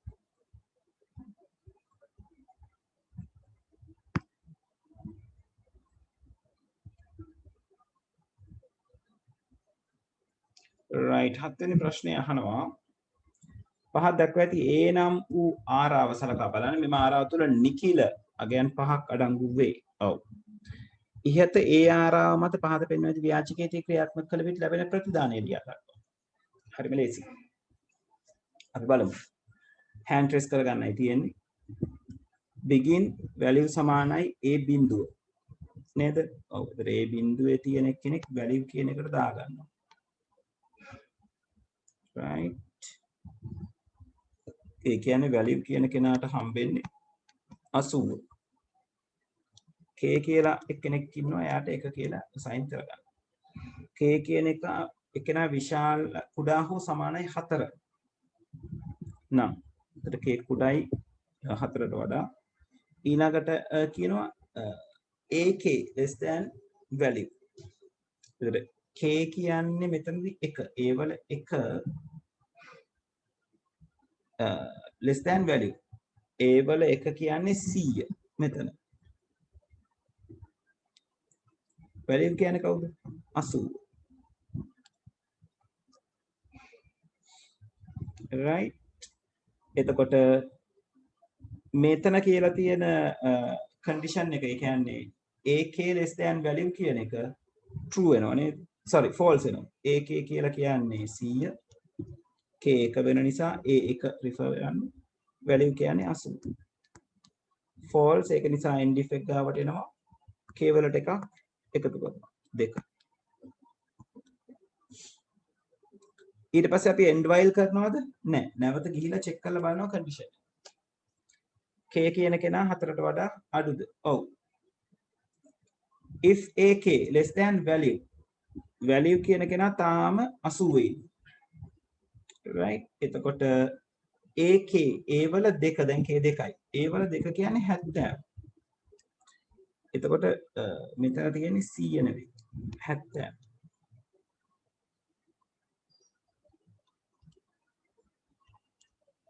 right එතකොට 70 value එකට වඩා කුඩාද value කියන්නේ 80 තාම ඔව් කුඩායි එහෙනම් ඇතුළට යනවා ak ව value එකට assign කරනවා ak කියන්නේ කවුද 70 නේද ඒ වල දෙවෙනි අගය 70 assign කරනවා value එකට එන්න මෙයා 70 බවට පත් වෙනවා ඊට පස්සේ end if වෙනවා k වලගේ එකකින් වැඩි වෙනවා k 3යි ඊට පස්සේ කියනවා while k less than or equal 4 ඔව් less than or equal 4 තමයි තාම 3 තියෙන්නේ if ak less than value ak කියන්නේ a3 කියන්නේ 65 දැන් value කියන්නේ 70 ඒතර 70ට වඩා අඩුයි ඒ වල 3 65 කියන එක right එතකොට ak වෙන්නේ 65 value වෙන්නේ 70 ඒතර මේකත් සත්‍යයි ඒක නිසා ආයෙත් වලට එනවා ඒකේව වැලියු එකට assign වෙනවා. ඒ කියන්නේ මෙයා 65 බවට පත් වෙනවා. right ඊළඟට කේවලගේ එකකින් වැඩි වෙනවා 4යි. ඒකේ k විශාලයි හෝ සමානයි 4 කියලා තියෙනවා. ඒ විශාල නැහැ සමාන නිසා අපි එනවා ඇතුළට ak less than value ak කියලා කියන්නේ a4. a4 කියන්නේ 95. 95 කියන කෙනා කුඩාද 65ට වඩා කියලා right ඒතර 95 කියන කෙනා 65ට වඩා විශාල නැහැනේ right ඒක නිසා අපි if එක ඇතුළට යන්නේ නැහැ ak වෙන්නේ a4 95යි කුඩාද කියලා අහන වැලියු එකට වඩා 65ට වඩා 60කට වඩා කුඩා නැහැ විශාලයි. ඒ නිසා මේ ඇතුළට යන්නේ නැහැ. k වලගේ එකකින් වැඩි කරනවා 5යි. නැවත උඩහට ගිහලා චෙක් කරනවා. k කියන කෙනා කුඩා හෝ සමානයිද 4ට වඩා කියලා. මේ අවස්ථාවේදී 5 තියෙන්නේ. ඒක නිසා කන්ඩිෂන් එක false වෙනවා. end while එක වෙනවා. display කරන්න කියනවා value එක. value එක වෙන්නේ 65 කියන එක. right ඒතර අහන්නේ ව්‍යාජකීති ක්‍රියාත්මක වෙලා ලැබෙන ප්‍රතිදානය. නේද 65 බලමු හරිද කියලා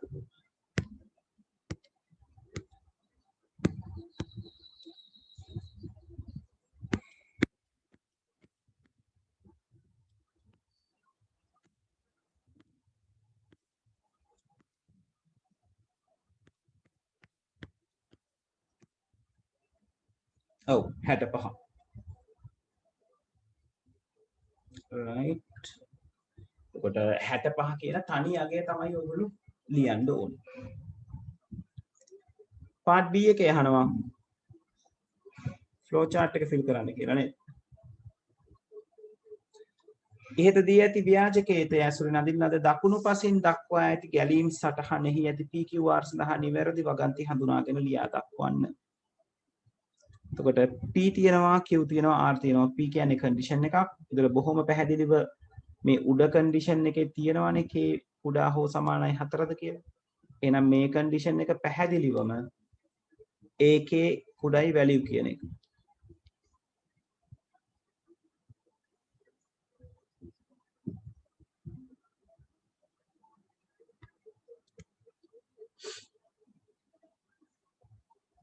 sorry AK කුඩයි වැලියු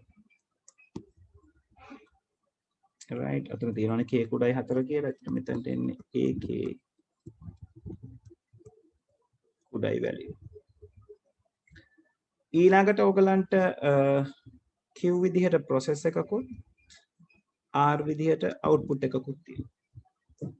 එතකොට අවසානයේ කලින් එන output එක තමයි display value කියන output එක.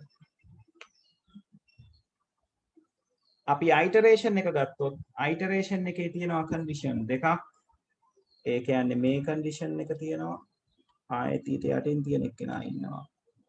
මෙයා process එකක්. මෙයා process එකක්. එතකොට අපිට එක process එකක් තියෙනවා නේද? value සමානයි AK කියන process එක තියෙනවා. මිස් වෙලා තියෙන්නේ K equal K plus 1. කියන්නේ මෙයා එනවා K equals K plus 1. right මෙතනට එන්නේ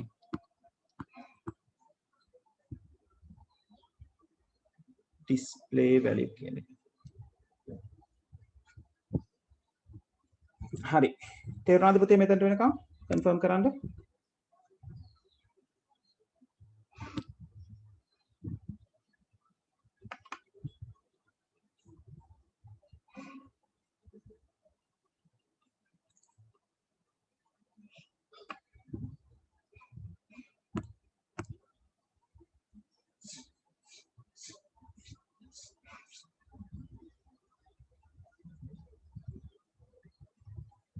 ඔව් listening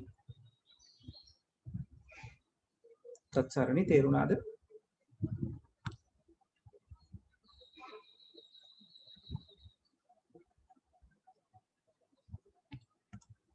right C කොටස කියලා තියෙනවා පහත පෙන්වන ඇති පැවරුම් AR ආව වෙත කලේ නම් අන්තර්ගතයේ සමග AR ආව යලි අදින්න. එතකොට මේක කියලා තියෙන්නේ A වල 1 කියන තැනට 45 දාන්න, A වල 2 කියන තැනට 88 දාන්න, A වල 4 වලට 72 දාන්න. ඉතින් අපිට තියෙන්නේ අර array එක නැවත වෙනස් කරලා ලියන්න නේද? ඒක අපි මාකින් ස්කීම් එකෙන් බලමු.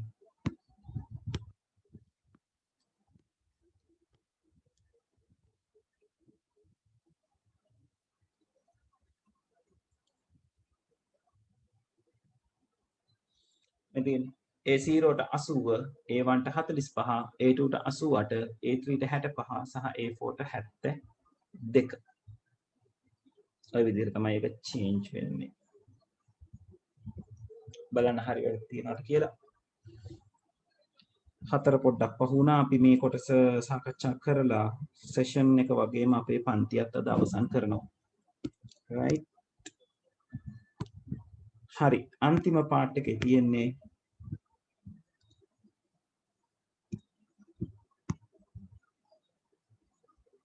අහලා තියෙනවා බලමු.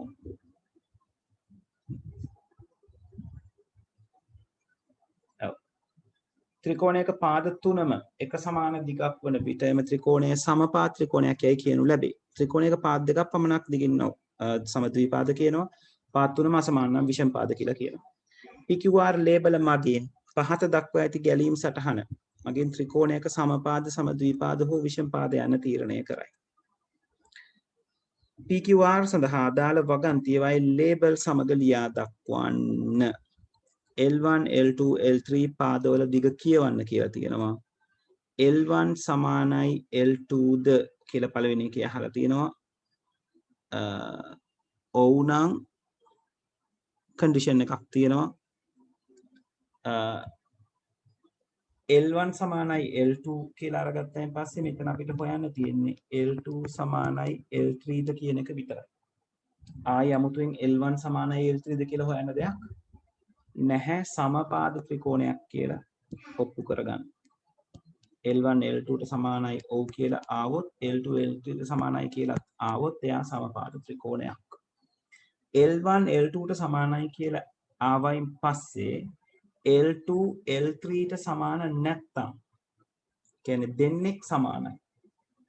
තව දෙන්නෙක් අසමානයි. එතකොට සමද්විපාද ත්‍රිකෝණයක මේ දෙන්න සමානයි. මෙයා වෙන જાතියක්. තුන්වෙනි පාදේ වෙන જાතියක්. මේක L1 මේක L2 මේක L3 කියලා ගත්තොත් L1 සමානයි L2 කියන එකට ඔව් කියලා ඇවිල්ලා ඊට පස්සේ කන්ඩිෂන් එකේ L2 සමානයි L3 කරනකොට ඒක හොයාගන්න නැත්නම් එහෙම සම්බන්ධතාවක් හොයාගන්න නැත්නම් අපි කියනවා මේකට සමද්විපාදයි කියලා. right ඒ කියන්නේ Q වලට එන්නේ සමද්විපාද. L1 L2ට සමානද කියලා අහපු වෙලාවෙ නැතුනොත් L2 L3ට සමානද කියලා අපි අහන්න බලමු. මොකද ඔයාගේ ත්‍රිකෝණය ඇඳලා තිබුණොත් මේ විදිහට නේද? එතකොට L1 L2ට සමාන වෙන්නේ නැහැ. මේ දෙන්න තමයි සමාන. මෙයා වෙන මේක. L1 L2ට සමාන වෙන්නේ නැහැ. අපි එහෙනම් L2 L3ට සමාන.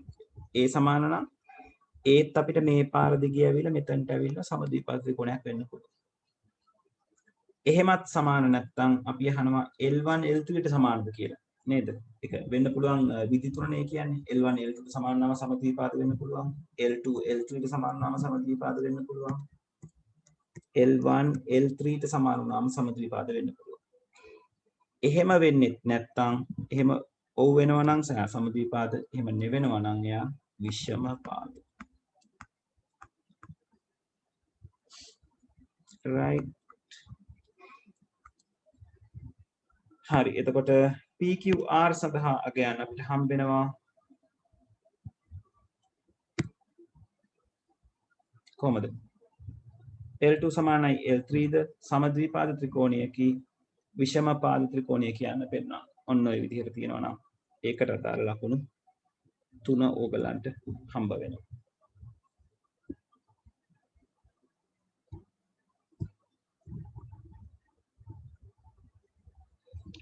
හරි. 10න් කීයද කියලා දාගන්න 100න් කීයද කියලා කැල්කියුලේට් කරගන්න. right හරි. එතකොට දිසිනී සරණී තමයි ක්ලාස් එක ඉවර වෙනකම් හිටියේ. මම හිතන්නේ පටන් අරගත්ත දවස් ඉඳන්. right විභාගෙට තව තියෙන්නේ සති දෙකක් විතර පුතේ. right එතකොට 19යි අද 19යි 26 ගියයින් පස්සේ සති දෙකකුත් නැහැ. නේද? දවස් වලින් ගණන් කරොත් හටම දවස් 10කට පස්සේ නේද? දවස් 9කට පස්සේ ඔයගලන්ට පේපර් එක හම්බෙනවා පළවෙනි. right ඒක නිසා කලබල නැතුව ගිහිල්ලා ඒක apply කරගන්න. right වැඩ ටික හරියට කරගන්න කලබල නැතුව. දැන් ඕගොල්ලෝ ඔයගලන්ට මේ මොහොතේ මොකක් හෝ අපහසු දෙයක් තියෙනවා නම් ඒක ගැන මේ මොහොතේ හිතන්න යන්න එපා දැන්. ඔයගලන්ට දැන් පුළුවන් ටික ඔයගොල්ලෝ නැවත සර්ටන් කරගන්න ඕනේ. සර්ටන් කරගෙන විභාගෙට ලෑස්තිලා යන්න ඕනේ. right අපි papers 4-5ක් විතර සාකච්ඡා කරන්න පුළුවන් වුණා ක්ලාස් එක ඇතුලේ. ළමයි එහෙට මෙහෙට වෙච්ච නිසාත් සමහර දවස්වලට මගේ අපහසුකම් නිසාත් අපිට ක්ලාසස් කීපයක් මග ඇරුණා. නමුත් අපි ඉවර වෙන තැනකටම ආපු එක ගැන මට සතුටුයි.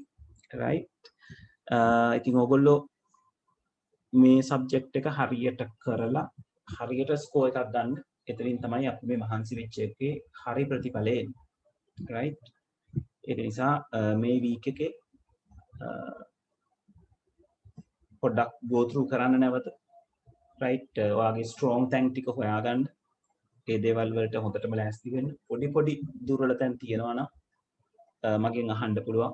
right මම මගේ නම්බර් එක ඕගලන්ට chat එකේ දාන්න. ගැටලුවක් තියෙන කට්ටිය එතනින් මට WhatsApp message එකක් හරි එවලා ගැටලුව निराකරණය කරගන්න ඕනේ. right සහ මුතුවෙන් බය වෙන්න යන්න එපා. ඕගලන්ට මේ කරගෙන යන්න තියෙන සාමාන්‍ය විභාගයක්. right ඒකට බොහොම පරිස්සමෙන් සැහැල්ලු විදියට ගිහිල්ලා තමන්ට ලියන්න පුළුවන් උපරිමෙන් ලියලා එන්න එතකොට ඔයගලන්ට අවශ්‍ය උපරිම ලකුණ හම්බෙලා තියෙනවා. right හරි එහෙනම් දෙන්නටම good luck. මම අදට නෙවෙයි අපි ඇත්තටම අද මෙතනින් session එක ඉවර කරනවා. right so thank you very much. good luck දෙන්නටම. හරි හොඳට වැඩේ ඉවර කරගන්න හරි විදිහට. right හොඳයි පුතේ ගිහින් එන්න. right thank you very much. අපි ආයි A level වල හම්බෙනවා නම් හම්බෙමු. හරි එහෙනම් ගිහින් එන්න පුතේ. බොහොම ස්තුතියි. right